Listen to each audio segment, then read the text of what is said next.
예, 오늘은 사사기가 되겠습니다. 구약 성경 사사기 15장입니다. 구약 성경 사사기 15장 14절에서 20절 말씀입니다. 우리 다 찾아서 한 목소리를 하겠습니다.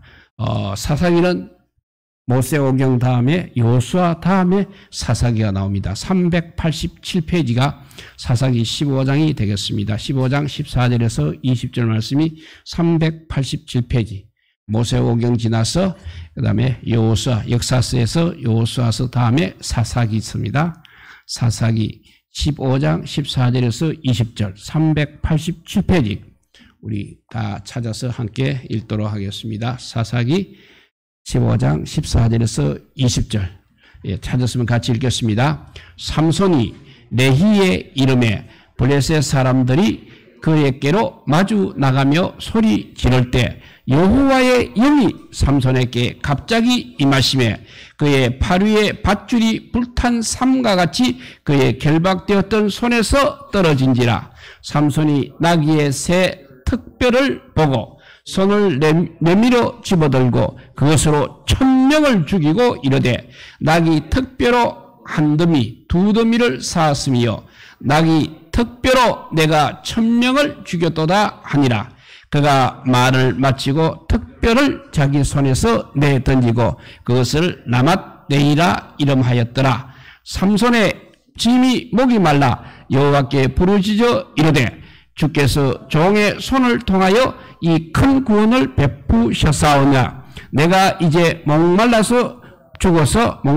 죽어서 할례 받지 못한 자들의 손에 떨어지게 나이다 하니 하나님이 레히에서 한 우묵한 곳을 터뜨리시니 거기서 물이 솟아 나오는지라. 삼손이 그것을 마시고 정신이 회복되어 소생하니 그러므로 그 샘 이름을 엔학고레라 불렀으며 그 샘이 오늘까지 레히에 있더라.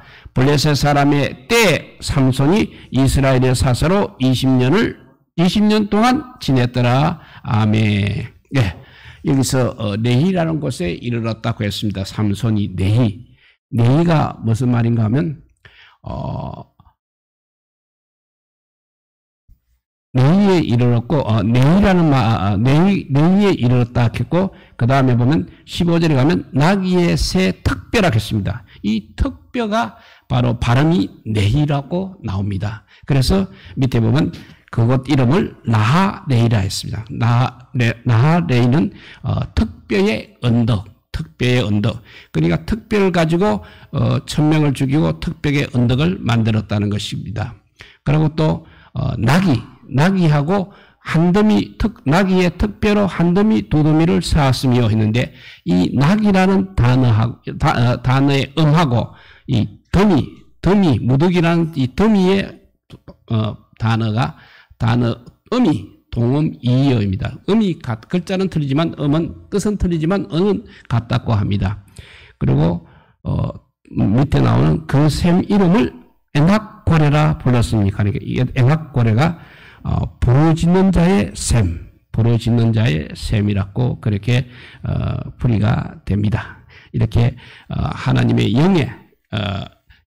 영, 성령이 삼손에게 임하니까 힘이 생겨서 이렇게 나귀 턱뼈로 블레셋 사람 1000명을 죽이고 그 다음에 엔학고레에서 물을 마셔서 소생하는 모습이 오늘 삼손의 기도하는 모습이 되겠습니다. 삼손은 누가 뭐라 해도 힘의 상징입니다. 그 힘은 바로 그의 기도에 대한 응답으로 하나님의 영이 임하면서 나타났다고 말씀하고 있습니다. 우리가 진짜 신앙인이라면 삼손처럼 필요할 때 이렇게 기도를 통해서 힘을 얻을 수 있어야 하는 것입니다. 이렇게 하나님의 영이 삼손에게 임해야 힘이 생기고 그 힘으로 정말 필요할 때 우리가 그 힘을 사용할 수 있어야겠습니다. 이제 사사기에는 12명의 사사가 등장하고 있습니다. 12사람의 이름을 한번 불러보면 첫째 운니엘, 그 다음에 에훗, 그 다음에 삼갈, 그 다음에 드보라, 기드온, 돌라, 여일, 입다, 입사, 엘론, 압돈, 삼손 이렇게 12명이 등장하고 있습니다. 이 중에서 가장 뛰어난 사사를 꼽으라면 대부분 주저하지 않고 기드온의 300용사 있죠. 기드온을 꼽게 됩니다. 그리고 가장 유명한 사사를 꼽으라 하면 빠지지 않고 등장하는 인물이 오늘의 주인공인 삼손입니다. 오늘 이 본문에서는 그 유명한 삼손에 대해서 한번 살펴보고자 합니다. 삼손은 어떤 사람입니까? 먼저 우리는 삼손에 대한 몇 가지 편견을 갖고 있습니다. 그 편견 세 가지를 한번 생각해 보면, 첫째, 삼손은 태어날 때부터 힘센 사람이라는 편견이 있습니다. 두 번째는 그가 아주 육체지향적이고 쾌락지향적인 사람이라는 그런 편견을 가지고 있습니다. 그리고 세 번째는 그의 인생이 결국 실패한 인생이라는 그런 편견도 있습니다. 그의 마지막이 성공이라 할지라도 비참하고 안타까운 성공이라는 것입니다. 그리고 결과적으로 이런 모든 이유 때문에 그가 또 영적인 사람도 아니라고 그렇게 말하고 있습니다. 그러나 결론부터 말하자면 이것은 다 잘못되었고 말 그대로 삼손에 대한 편견으로 보아야 하는 것입니다. 삼손은 어릴 때부터 그렇게 힘센 사람이 아니라 오늘 본문에 나오는 식으로 여호와의 신이, 여호와의 영이 감동될 때만 힘이 나오는 그런 사람이었습니다. 14절에 그 말씀이 있죠. 삼손이 레이의 이름에 블레셋 사람들이 그에게로 마주 나가며 소리 지를 때 여호와의 영이 삼손에게 갑자기 임하심에 그의 팔 위에 밧줄이 불탄 상과 같이 그의 결박되었던 손에서 떨어진지라 했습니다. 성경은 이렇게 하나님의 영이 임하셔서, 성령이 임하셔서 힘을 얻고 밧줄을 끊어버렸다고 말씀하고 있습니다. 이와 같은 일들은 이제 삼손의 일생에서 보면, 삼손의 사역에서 보면 계속해서 등장하고 있습니다. 하나님의 영이 삼손에게 임하시면 강력한 힘을 가진 사람이 되는 것입니다. 그런데 반대로 하나님의 영이 떠나시게 되면 삼손은 아무런 힘도 쓸 수 없는 사람이었습니다. 이처럼 삼손의 힘은 아까 말한 것처럼 어릴 때부터 타고난 그런 힘이 아니라 영적인 현상, 곧 은사라고 할 수 있는 것입니다. 이렇게 삼손은 육적인 사람이 아닌 대단히 영적인 사람이었습니다. 또 삼손은 특별히 하나님의 역사하심으로 태어날 때 하나님의 역사하심으로 태어났습니다. 하나님의 임재와 간섭과 애원 가운데 태어났다는 것입니다. 그의 부모는 오랫동안 아이를 갖지 못했습니다. 그러던 중 여호와의 사자로부터 아들을 낳을 것이라는 대한 이야기를 전해 듣게 됩니다. 그러면서 그 사자를 통하여서 아이가 하나님께 바쳐진 나시린의 삶을 살아야 함을 전달받게 됩니다. 그러면 나시린으로 사는 것이 어떤 삶입니까? 하나님께 특별한 소원을 드리고 그 소원을 이루기 위해서 거룩한 그리고 구별된 삶을 사는 사람을 나시린이라고 하는 것입니다.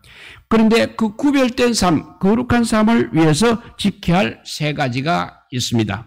첫째는 포도주나 독주를 멀리해야 합니다.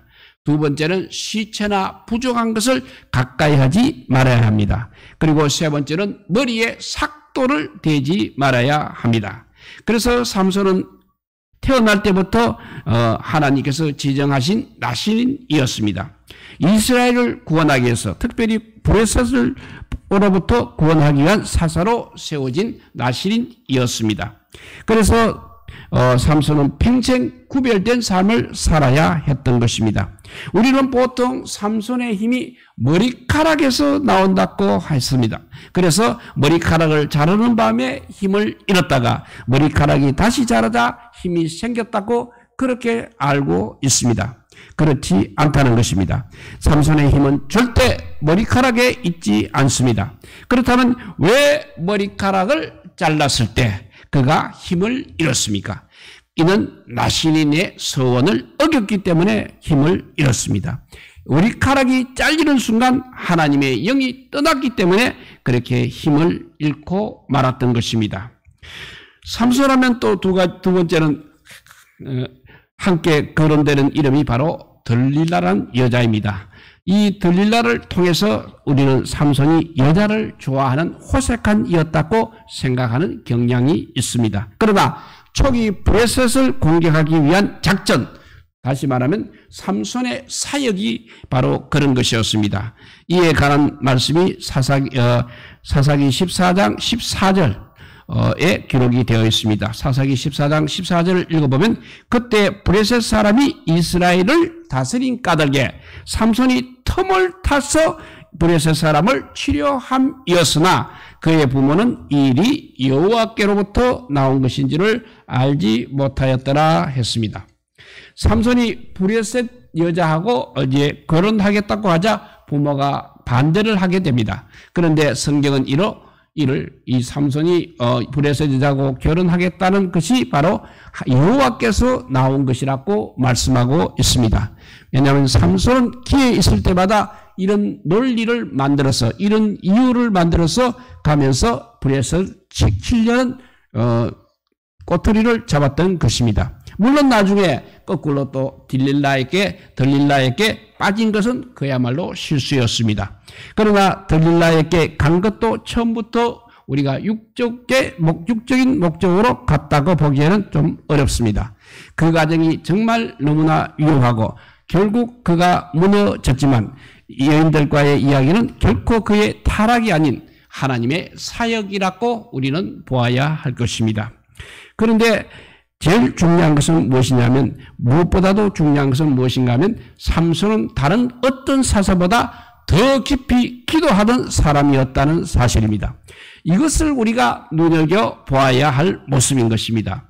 그가 기도하던 사람이었다는 것을 우리가 18절 19절에 나온 엔학고레 사건을 통해서 알 수 있습니다. 오늘 본문 18절 19절 엔학고레가 부르짖는 자의 셈이라고 했죠. 엔학고레 18절 19절을 다시 한번 읽어보면 삼손이 심히 목이 말라 여호와께 부르짖어 이르되 주께서 종의 손을 통하여 이 큰 구원을 베푸셨사오나 내가 이제 목말라 죽어서 할례 받지 못한 자들의 손에 떨어지겠나이다 하니 하나님이 레히에서 한 우묵한 것을 터뜨리시니 거기서 물이 솟아나오는지라. 삼손이 그것을 마시고 정신이 회복되고 소생하니 그러므로 그 샘 이름을 엔학고레라 불렀으며 그 샘이 오늘까지 레히에 있더라 했습니다. 사람이 절박하고 힘들면 다 그때는 어쩔 수 없이 기도할 수 있다고 그렇게 생각합니다만 사실은 정반대인 것입니다. 정말 힘들고 절박하면 제대로 된 기도를 드리기가 쉽지 않는 것입니다. 더구나 본능에서 나오는 부르짖음이나 비명과 같은 외침이 아니라 살아계신 하나님 앞에 인격적으로 드리는 기도, 즉 그래서 응답되는 기도를 드린다는 것은 그럴 때 절대로 쉬운 일이 아니라는 것입니다. 왜냐하면 평소에 기도의 줄을 잡고 있어야만 그것이 그러한 기도가 가능한 것입니다. 급하면 우리는 기도하겠지 합니다. 그렇지만 그것은 기도가 아니라 비명이라는 것입니다. 더구나 하나님 앞에 인격적인 기도는 급할 때 절대 나오지 않는 것입니다. 왜냐하면 기도의 줄을 잡고 있어야 그런 인격적인 기도를 할 수 있는 것입니다. 엔학고레 사건에서 하나님께 응답받는 인격적인 기도를 드릴 수 있었던 것은 그만큼 삼손이 기도하는 사람이었다는 것을 보여주고 있습니다. 그의 마지막 모습이 이를 잘 보여주고 있습니다. 마지막에 보면 들릴라의 유혹에 빠져서 머리카락이 잘린 채 사로잡힌 삼손은 눈은 뽑히고 사슬에 묶여 연자 맷돌을 돌리는 고역을 감당해야 했습니다. 이 상태가 계속되면 그의 삶은 그냥 그대로 실패로 끝날 수밖에 없는 아주 비참한 인생이 되고 마는 것입니다. 그런데 그러한 상황에서 그는 결정적인 순간 하나님께 기도했습니다. 그리고 기도의 응답으로 다시 힘을 되찾았습니다. 사사기 16장 28절에 보면 삼손이 여호와께 부르짖어 이르되 주 여호와여 구하옵나니 나를 생각하옵소서. 하나님이여 구하옵나니 이번만 나를 강하게 하사 나의 두 눈을 뺀 브레셋 사람에게 원수를 단번에 갖게 하옵소서라고 했습니다. 이것은 어쩌다 나올 수 있는 그런 기도가 아니라는 것입니다. 기도하는 사람은 반드시 기도의 줄을 잡은 사람은 이렇게 기도할 타이밍을 알게 되는 것입니다. 하나님이 기도하기를 원하시는 그 순간, 그 타이밍을 알게, 기도의 줄을 잡은 사람만이 알게 된다는 것입니다. 오랜 시간 힘들고 어려운 상황에 처하다 보게 되면 죄가 바로 그 사람을 지배하게 되는 것입니다. 그런데 죄가 지배하는 그 상황에서 하나님께 기도할 수 있다는 것은, 그것도 응답받을 수 있는 기도를 할 수 있다는 것은 바로 그 사람이 기도의 줄을 제대로 잡고 있었기 때문에 기도할 수 있는 것입니다. 역설적인 일지는 모르지만 이렇게 말할 수도 있습니다. 응답되는 기도가 바로 바른 기도다. 응답되는 기도가 바른 기도다라고 그렇게 정의를 내릴 수 있습니다.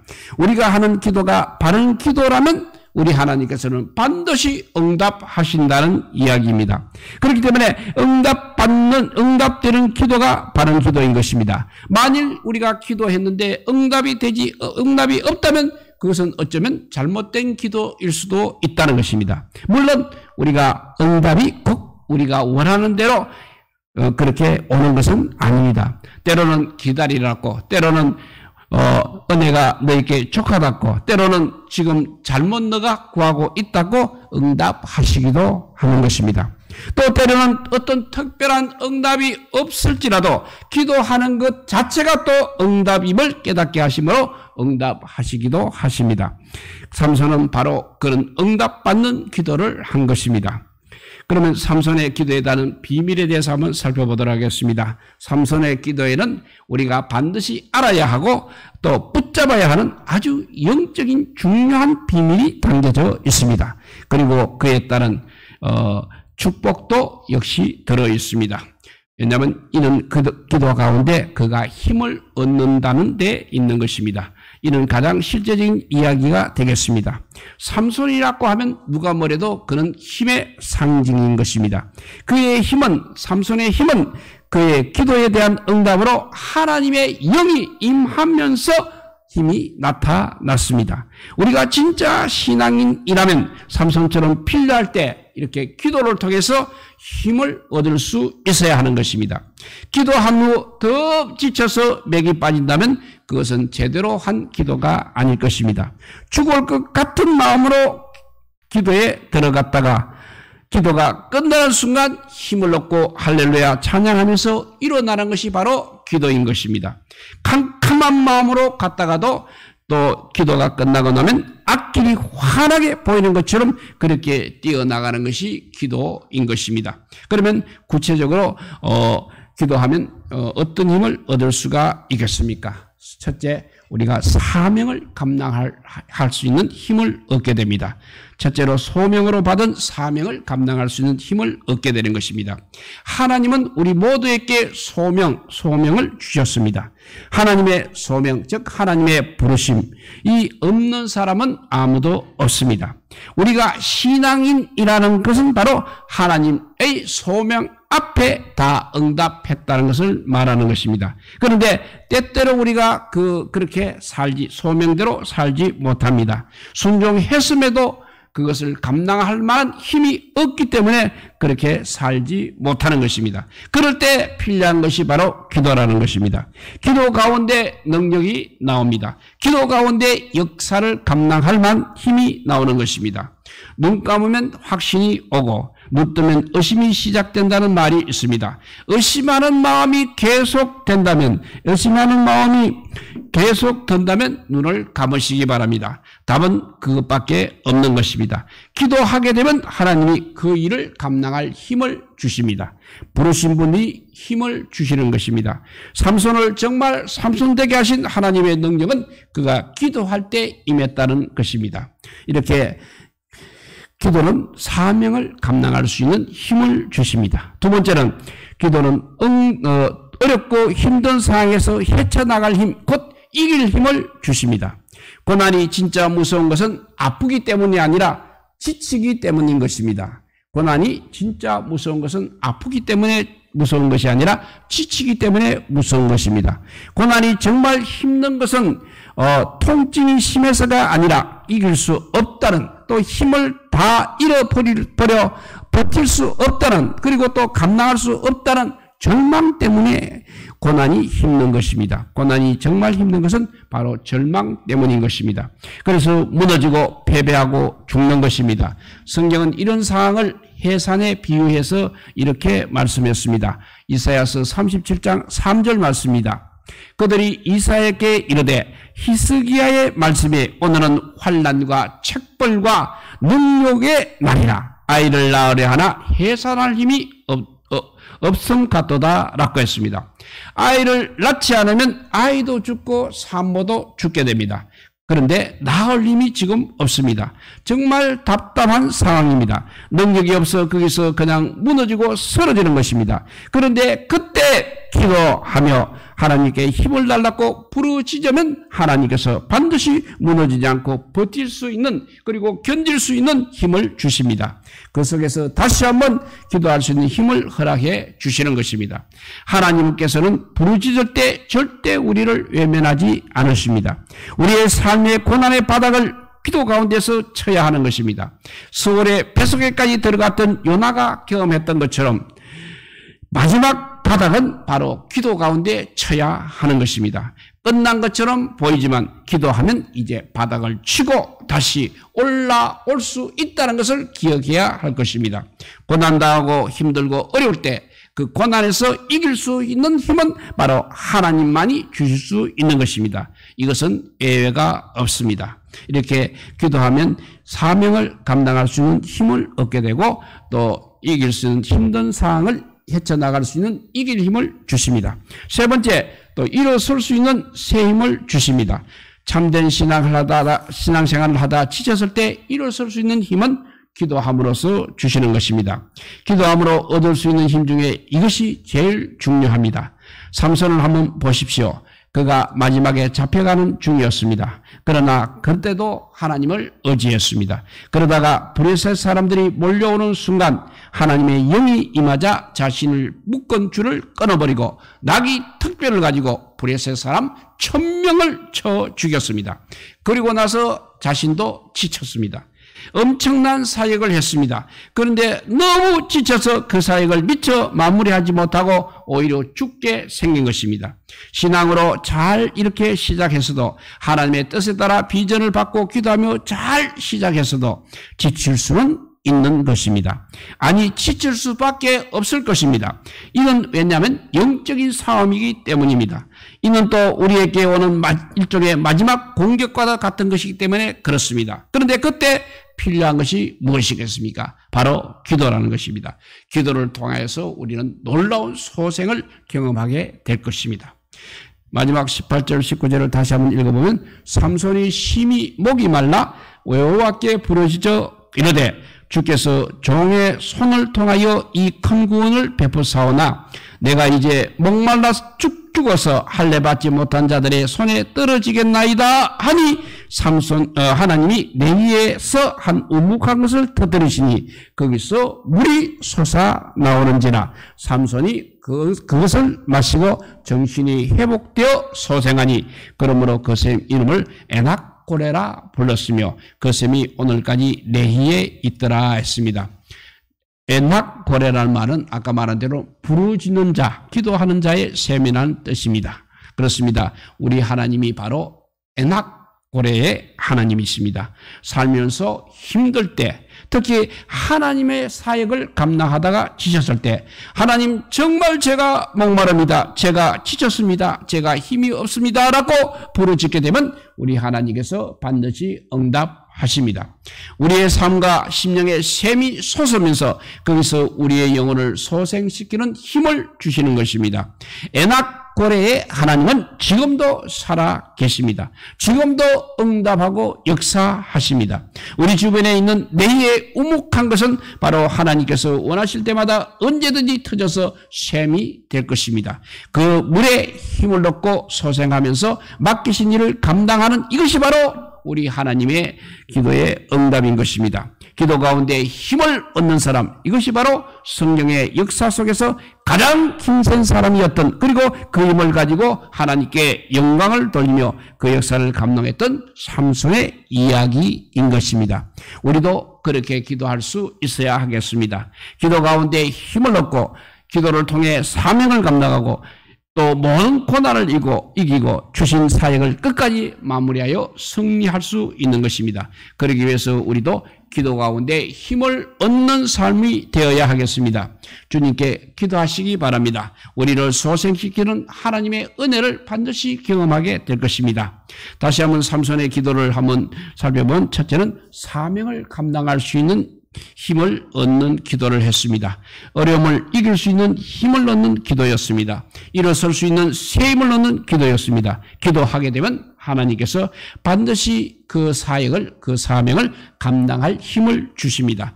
부르시는 분이 힘까지도 주시는 것입니다.